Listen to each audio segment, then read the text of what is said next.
So the launch of the EVO 4G made me realize how far Android has gone. And to commemorate the launch of the 4G, I will not be doing the news this week. I will instead be doing this special segment called Android History and Why It Will Succeed.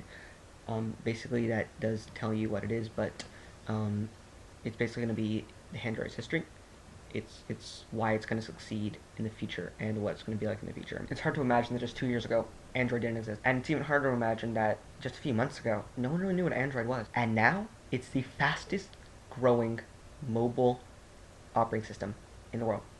By miles. It's miles ahead. That's not going to change. It's not going to change in the near future, and it's certainly not going to change for a long time. Android's popularity can be contributed to many things, but I'm going to go ahead and say that it's because Android is choice. That is the word that perfectly defines Android. Android is not a one phone, one hardware, one UI, one carrier, closed, proprietary, lockdown operating system. No. Android is an operating system that spans every type of phone. It spans every device right now. It spans every hardware, every price range, every carrier, basically. Every carrier. And it's open. It's an open source operating system, and it's free. Anyone can use it. That's good for developers. Developers now have the ability to make apps which cannot be blocked unless they are vicious. And developers will like that. And developers do like that. And developers are seeing that, and there are more and more apps being released every single day that are amazing. You know, they're really good.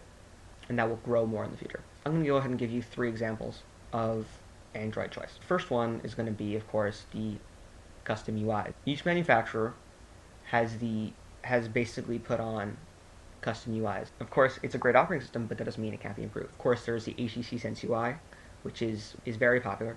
And the only downside to that, really, unless you don't like what it brings, is that Android firmware updates will come later because they have to incorporate Sense into that firmware as well.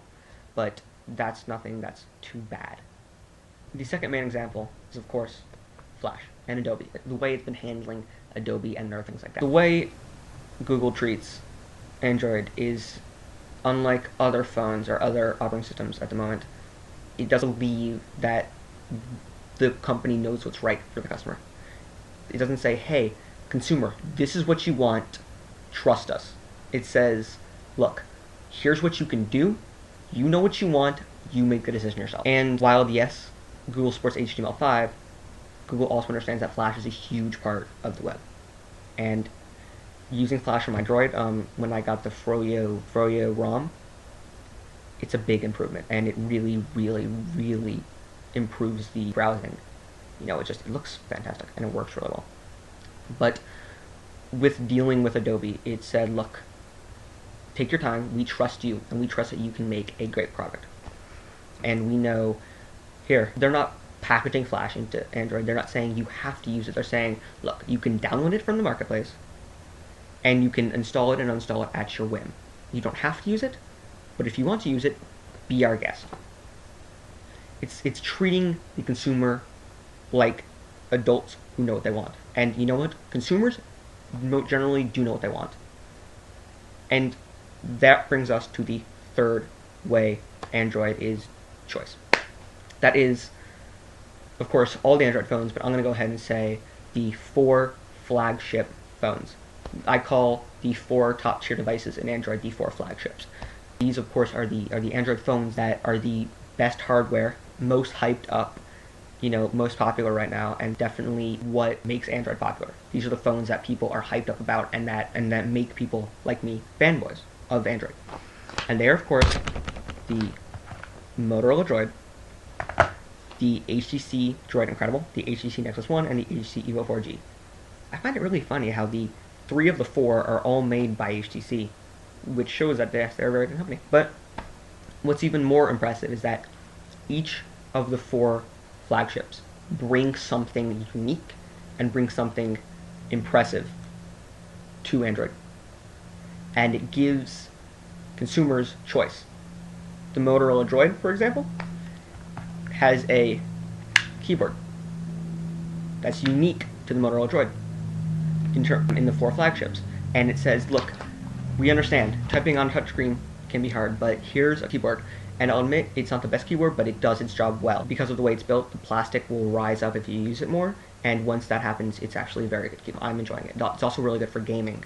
Flash gaming with the keyboard works just like on a real computer. Then there's the HTC Droid Incredible. But both, by the way, are on Verizon, so that's a big boost because Verizon is a great network. The Droid Incredible is, out of the 4 flagship, is probably the most consumer-oriented phone. It is simple, it's fast, it's sleek, it's gorgeous, it's easy to use, and it's just for a consumer. It is the replacement for the Ares. But it goes more than replacing the Ares. It actually surpasses the Droid in a lot of ways. It's like, hey, look, so here's the great phone, consumer, go ahead. And that is what's unique about it. It's a very consumer-oriented Android phone of the 4 flagships. And it's on Verizon, so that's also very unique. Then there's the HTC Nexus 1. And HTC Nexus 1, what's unique about that is that it's unlocked. It's available to anyone internationally who can put a SIM card in a phone. And since it's Google's flagship, you actually get the updates first.